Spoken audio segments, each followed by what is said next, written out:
افغانستان کی وزارت دفاع نے الزام عائد کیا ہے کہ داعش کے جنگجوؤں کو پاکستان کے ساتھ سرحد پار سے مدد مل رہی ہے۔ گزشتہ روز طالبان کے صوبے جوزجان میں داعش کے تقریباً 150 جنگجوؤں کو شکست دینے کے بعد انہوں نے افغان افواج کے سامنے ہتھیار ڈال دیے۔ صوبے جوزجان کی سرحد ترکمانستان سے ملتی ہے۔ افغان وزارت دفاع نے دعویٰ کیا ہے کہ وہاں داعش کی شکست کی وجہ یہ ہے کہ انہیں سرحد پار سے مدد نہیں مل رہی، جبکہ دوسری طرف پاکستان کی سرحد کے قریب واقع صوبے ننگرہار میں داعش اسی لیے لڑ رہی ہے کیونکہ وہاں سرحد پار موجود عناصر اس کی مدد کر رہے ہیں۔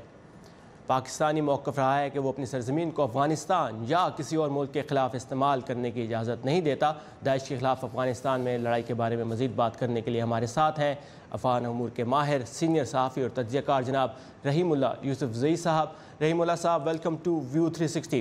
ہم نے دیکھا کہ داعش کا اثر و رسوخ بڑھ رہا ہے افغانستان میں، اور افغانستان میں طالبان کے سامنے انہوں نے ہتھیار بھی ڈالے، لیکن دوسری طرف پاکستان کی سرحد کے پاس ان کا اثر و رسوخ بڑھ رہا ہے، تو کیا اس کی وجہ پاکستان ہے؟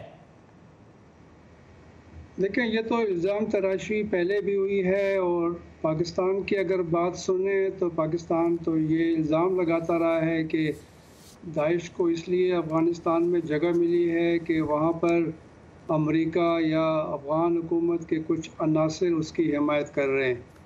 تو میرے خیال میں یہ جو الزام تراشی ہے اس کا کسی نے بھی ثبوت مہیا نہیں کیا۔ اور پھر یہ ہے کہ دیکھیں، یہاں پر جو الزام تراشی تھی آپس میں وہ تقریباً ختم ہو گئی تھی، اب یہ پھر سے شروع ہو گئی ہے۔ تعلقات میں کچھ بہتری آئی تھی، دورے ہوئے تھے، Afghanistan Pakistan action plan for peace and solidarity بن گیا تھا، ورکنگ گروپس کام کر رہے ہیں، اور یہ فیصلہ ہوا تھا کہ میڈیا کے ذریعے سفارت کاری نہیں کریں گے، الزام تراشی نہیں کریں گے۔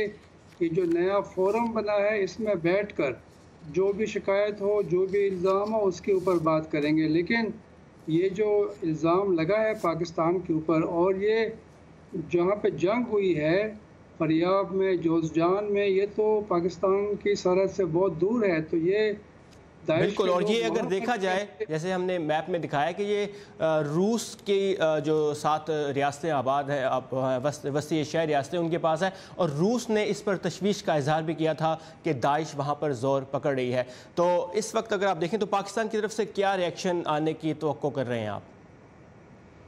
فی الحال تو کوئی رسمی ریئیکشن نہیں آیا، لیکن ممکن ہے پاکستان اس کی تردید کرے، اور پاکستان کا جو پرانا موقف ہے اسی کو ظاہر ہے اپنایا جائے گا کہ داعش کے خلاف جو ہے مل کر جنگ کرنی چاہیے۔ داعش سب کے لیے خطرہ ہے، پاکستان کے لیے بھی داعش خطرہ ہے۔ یہاں پہ ان کی کوئی منظم موجودگی نہیں ہے، لیکن کئی ایسے دہشت گردی کے حملے ہوئے ہیں، اس کی ذمہ داری داعش نے قبول کی ہے۔ افغانستان میں تو یہ 2 جو ضلع تھے فریاب میں، جوزجان میں، ایک درزاب تھا اور ایک اور ضلع تھا، وہ تو داعش کے قبضے میں آ گئے تھے شمالی افغانستان میں۔ جی بالکل، اگر ہم ڈسٹرکٹس کی بات کریں تو افغانستان کی 460 ڈسٹرکٹس میں سے 229 افغان حکومت کے پاس ہیں، اور پھر طالبان 59 میں اپنا ہولڈ رکھتے ہیں، لیکن 119 ڈسٹرکٹس جو ہیں وہ اب بھی ڈسپیوٹڈ ہیں، کنٹسٹڈ ہیں۔ افغان فوج اور طالبان ایک دوسرے کے خلاف وہاں لڑ رہے ہیں، لیکن داعش کے خلاف جو کل کارروائی ہوئی اس سے لگتا ہے کہ دونوں ایک دوسرے کی مدد بھی کر رہے ہیں۔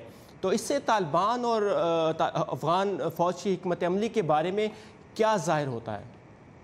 دیکھیں، جو ہمیں اطلاعات ہیں، یہ طالبان نے اپنے سارے جو ان کے فائٹرز ہیں شمالی افغانستان میں ان کو اکٹھا کیا اور داعش کے اوپر حملہ کیا۔ اس کی وجہ ایک بدلہ لینا تھا۔ اس سے پہلے داعش نے ایک بڑا حملہ کیا تھا اور طالبان کے کئی کمانڈر مارے گئے تھے، تو انتقام لینے کے لیے داعش کے اوپر طالبان نے حملہ کیا، ان کو شکست دی، اور یہ کافی لوگ مارے گئے، زخمی ہوئے اور گرفتار بھی ہوئے۔ جو رہ گئے تھے وہ فرار ہو گئے، ان میں حبیب الرحمان نامی داعش کا کمانڈر بھی شامل ہے۔ اور طالبان تو یہ الزام لگا رہے ہیں کہ داعش کا افغان فوجیوں کے سامنے ہتھیار ڈالنے کا مطلب یہ ہے کہ پہلے سے یہ رابطے میں تھے، اور وہ یہ بھی الزام لگاتے ہیں کہ جب بھی لڑائی ہوتی ہے طالبان کی داعش کی تو طالبان کی صفوں کے اوپر بمباری ہوتی ہے اور داعش کے ساتھ تعاون کیا جاتا ہے۔ خیر، یہ تو الزامات ہیں، لیکن میرے خیال میں ابھی یہ جو